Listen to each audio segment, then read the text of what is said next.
First of all, most patients wear bifocal or varifocal glasses when they come to cataract treatment, and those patients who don't mind wearing glasses after cataract surgery, certainly we can achieve that.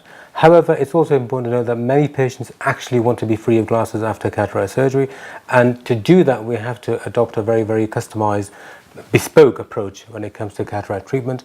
Typically, we may use a multifocal lens to try and achieve both far vision and close eyesight at the same time. This is certainly achievable, and I'd ask you to discuss this with your optometrist before having a referral. If you have astigmatism and you have a cataract, there's a very good chance we can achieve a significant reduction of that astigmatism along with cataract surgery. It will, however, require quite probably the use of a specialized type of lens implant called a toric lens implant. A toric lens implant is a lens that is designed to counteract against the astigmatism that you have. So this will be part of a very detailed assessment prior to undergoing the treatment. But the key thing to remember is that yes, we can treat astigmatism as part of the cataract operation. After laser vision correction, you can still have cataract surgery. It doesn't make the operation any more technically difficult or challenging at all.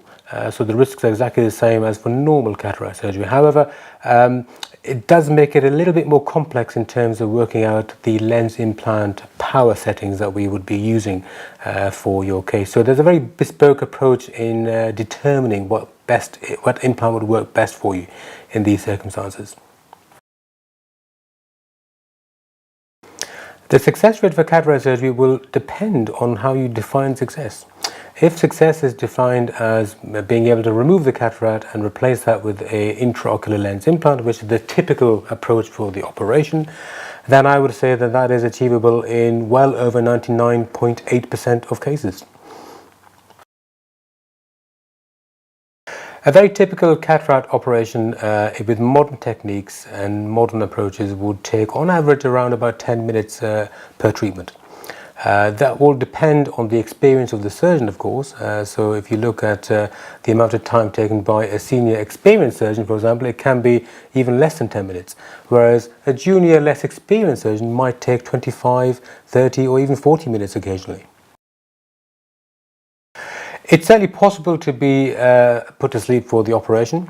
However, in my practice, well over 99.8% of patients will opt for eye drop anesthesia. So no needles, no injections, and you don't need to be put to sleep. For those patients who are very nervous about surgery, it is an option, and we would provide that option if requested. But really, the majority of people can manage to have this operation entirely without being put to sleep.